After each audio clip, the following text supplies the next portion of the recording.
Welcome to Sports Talk. I am your host, Rasheen Clark. Today with me on my panel is Afia Hippolyte, sports lawyer, Sophie Gibbs, the president from the Court of Arbitration for Sports, Peter J. Gordon, the Network president, and our famous Liverpool representative, Mr. Dwayne Winter. The question to be assessed today is whether or not fiduciary duties imposed upon sports agents are important. As we know, many sports business transactions take place using an agency relationship. The agency relationship constitutes a principal along with an agent. The principal is really the party who gives legal authority to another to act on his or her behalf in business transaction with third parties. On the other hand, an agent is a party who is legally authorized to act on behalf of another party in business transactions. And agents can be individual or business entities. So many persons have refuted the argument that fiduciary duties are important, while there are others who honestly believe that fiduciary duties serve some amount of importance within the sporting context. So there are 6 fiduciary duties imposed on an agent at common law. And Mr. Winter will be expounding on some of these fiduciary duties. Alright, I'll talk about the first 1 or 2.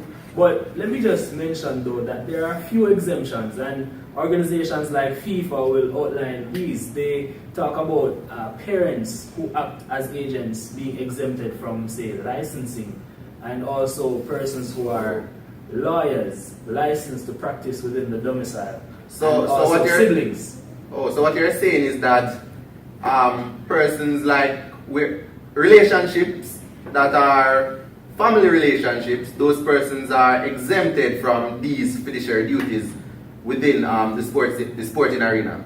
They are not exempted from the duties because they actually perform those duties in the best interest of the players. So however, what they are exempted from are licenses within the various federations and jurisdictions of these sporting organizations and entities. But they still have these duties incumbent upon them. And the first duty, though, I want to talk about is the duty to ensure that the terms of the contract for the player is carried out. And it runs into the second one, which talks about exercising a duty to properly execute the terms of the contract. So what you're saying is that between an agent and the principal, for example, a football player and a manager, there exists a contractual relationship. Definitely. I give you an example. We recall recently the case of Lucas Neal. He's an Australian. He and his parents entered into a contractual agreement with an agent who brought him to the UK. He was being bought by a club in the Championship. Now, the agent went ahead and provided him with accommodation, furnished the place, and ensured that his early days in England were homely days. So that is an example of an agent going above and beyond based on the terms of that contract to ensure that it was carried out with due care. Definitely. And on that note, I will just take you over into another fiduciary duty of Before you go over into another fiduciary duties, so you're saying that a duty of care exists between the agent and the principal. But definitely because it's a contractual agreement. So it is as a result of this duty of care why the agent can be held liable for misconduct. Definitely. Okay, understandable. Okay. On that note, the next fiduciary duty imposed on agents, and it is very important in relation to the finances of the principal, because remember these sportsmen and women, they make a lot of money. You understand? When the agent is managing the finances of the principal, it is important that the agent keep an account. Like, so another fiduciary duty imposed on agents is that they should keep accurate account of transaction taking place between third parties and the agent on the behalf of the principal.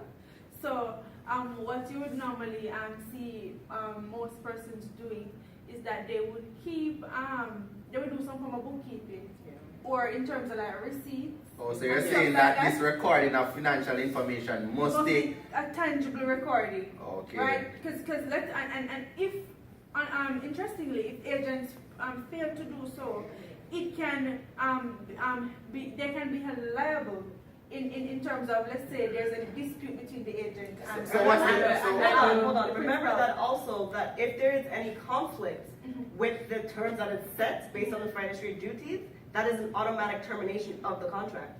Right. So what you're saying is that the objective behind keeping financial records of whatever transaction that take place between third parties is really to prevent chaos between the profits that is acquired for the agent as opposed to profits that is acquired for the principal. If we're going back to fiduciary duties, we can actually say that it's actually more basically saying that don't allow the agent to put the principal and the agent's interests Together. as a conflict. So there's no conflicting interest between the situation. That's why you account for it. So because if you have one account and you have the agents and the principal both using the same account and you're not accounting for the money being spent, that will become a conflict of interest because the agents can also right. So it really prevents misconduct. Right. Right. And if the agent failed to do so, then in the court there would be a presumption. Well, the court would normally rule in favor of the principal. Right. Right. Because it's his legal duty. Based on the fiduciary duties set out. So they will rule in favor of the principal's grievance, basically. So I'll be discussing the last two principles of the fiduciary duties.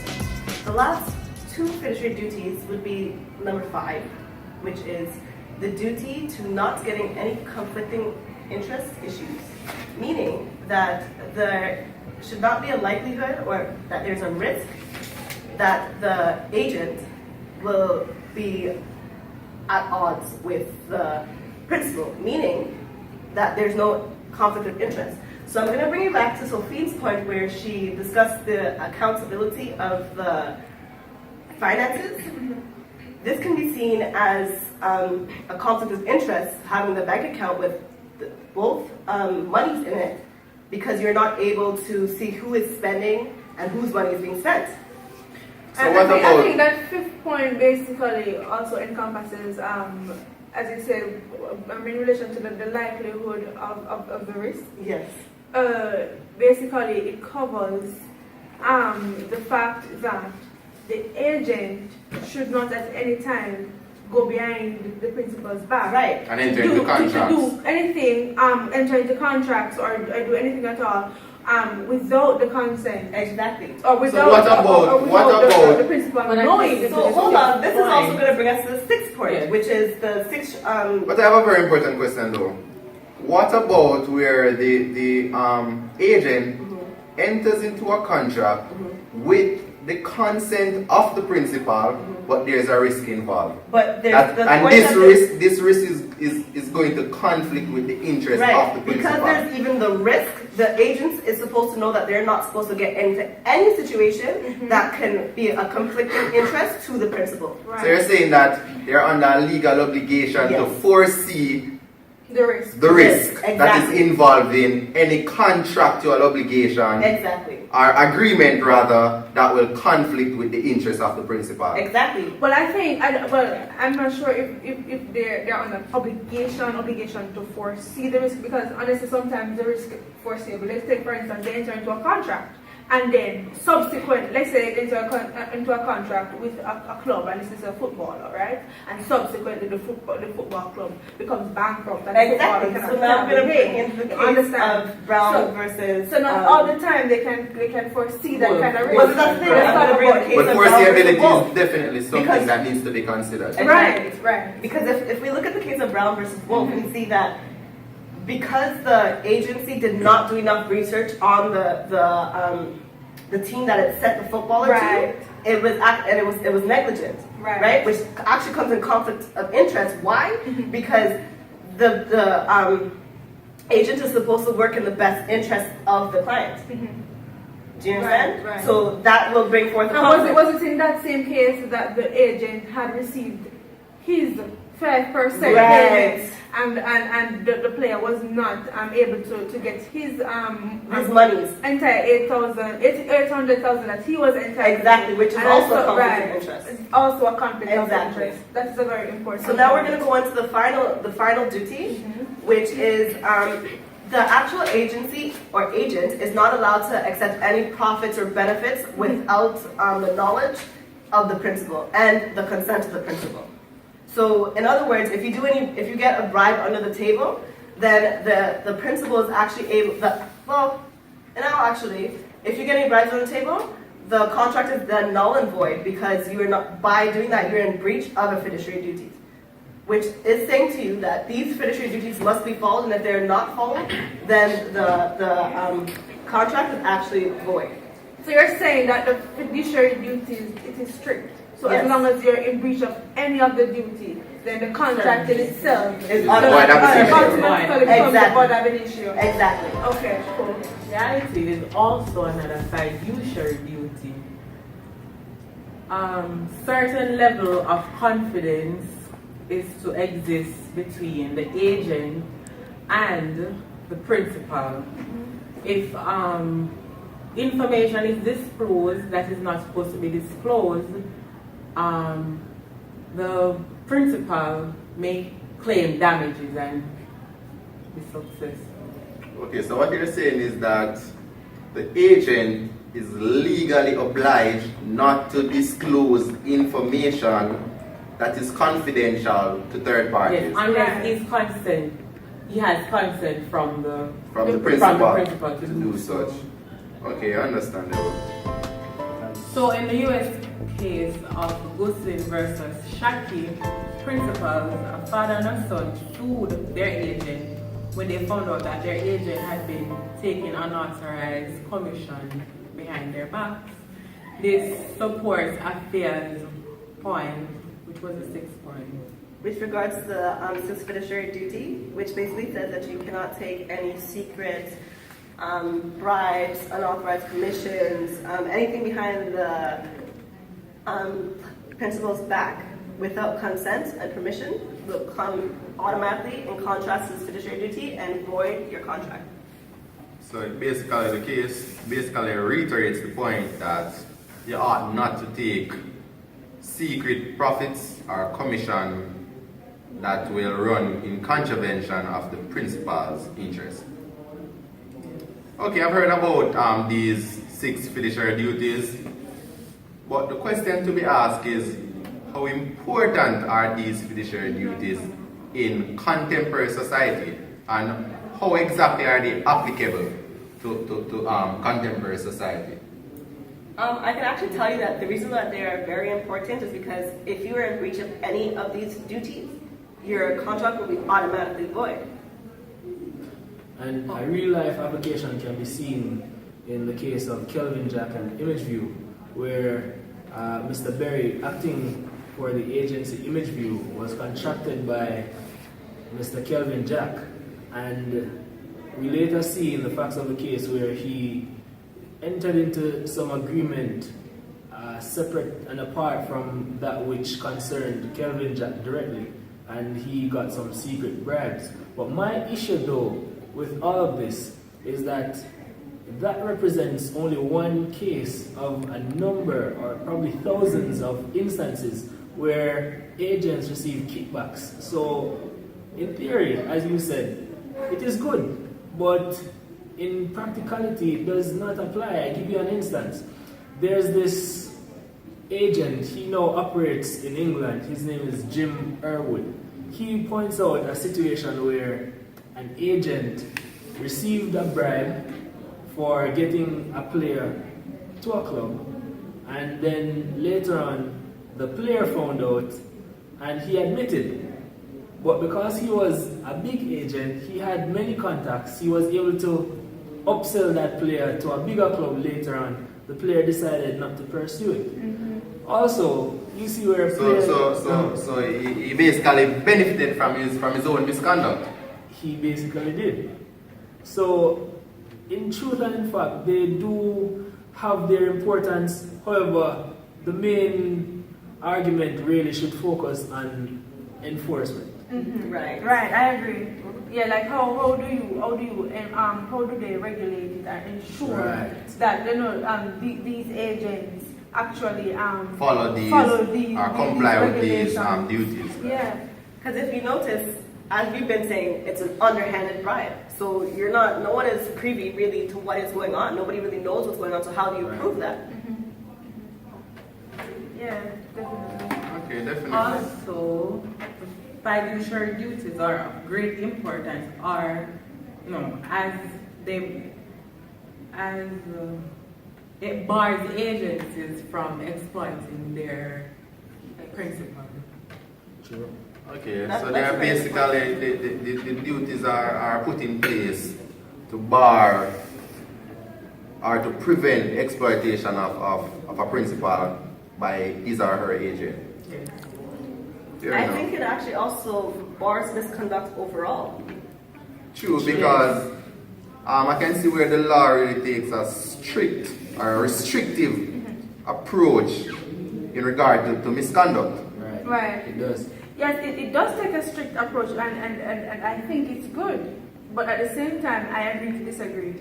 Because, yes, they're taking this strict approach, and it is kind of a deterrent for agents who would want to go against. You understand the law? Because remember, the liability is strict as long as you do any act at all that goes against any of these duties, fiduciary duties that are imposed on you. Then they can, as we said, we've been arguing earlier, the contract is void ab initio. But I'm saying that there are times when agents might do stuff. Maybe they do not do it in bad faith. You understand? But because it goes against the fiduciary duties that are imposed on them, then they have to stop the sour grape, and the contract is void. And a lot of losses realistically speaking, you cannot want to reap the benefits and you do accept the burden. But not even that. If you think about it, you guys, you have to bring it back to the whole concept of conflict of interest. Because by doing any of those things would have been a conflict of interest to your relationship with your principal. So therefore, it would not be able to work. Yeah, but I'm just trying to weigh the proportionality of it. That is the question, proportionality. Right, because I'm just thinking that maybe the fact that the liability is so strict, it kind of is unfair to an extent, because there are sometimes when some agents, they might do stuff that might not be as gruesome as other agents might. I mean, there are some agents that do gruesome stuff to their principals. You understand that really. So there are persons who, you're saying that persons who act with the intention, and there are others who act negligently. Right. In a sense, I don't know if scrutiny would be the word, but there are some agents that really do not care whether or not their actions hamper. So is your question where do they draw the line, or they're drawing the line too close? Is that what you're saying? Right. I think that they're raising the bar too high in a sense, because if you're going to say that any form of misconduct at all will amount to contract being void ab initio. Contract being void ab initio, and the agent being strictly liable. I mean, they're not weighing it properly. But the thing is, it's like you're saying, okay, they have their 6 fiduciary duties, and they're outlining these things of what they should not. But if these fiduciary duties are so important, I realize that based on the information that was presented, fiduciary duties are really governed by common law. But what about legislation? In the Caribbean, fiduciary duties are governed by common law in the Caribbean. But like in countries like USA, you have Sparta that governs the responsibilities of agents to their principals. But in the Caribbean, we are only seeing common law. We're not seeing this. We're not seeing this being manifested in our legislation. So it's almost like our legislators are neglecting this aspect Hold of on. it. I have a question. Isn't the fiduciary duty the legislation? The And is fiduciary that- duty. Yeah, like with these, like the fiduciary duties, Mhm. is that not inputted into the No, legislation? it's not. It's not incorporated It's not in incorporated. any legislation in particular. Okay. They are just duties that are prescribed by Right. common law. But if it's prescribed by common law, can we not basically say that's input in the legislation? No, because- legislation. Legislation, common law is It's just common is law. just case law. Case The law. case law Mhm. is the precedent that they use to create their legislation. Yeah, So but can we there's not no say input it? legislation that was created. Right. True. Legislation is an act of parliament. That's true. Case law is case law. So we've had a brilliant discussion on fiduciary duties and its importance in contemporary society. So here we see that there's a contractual obligation between a principal and an agent, and therefore that is one of the reasons why it is so important. Secondly, we see where there's a duty of care that has been established due to this relationship, which give rises to liability if you are in breach of that duty. We can also see where the law regards whatever information that is discussed between a principal and an agent as confidential, and therefore it should not be disclosed to third parties. And any breach of that will result in strict liability. Next week, we will be discussing the restraint of trade within the sporting context. So tune in next week where we will have a very, very interesting discussion in regard to the restraint of trade within the sporting arena. Thank you for watching, and we'll see you next time.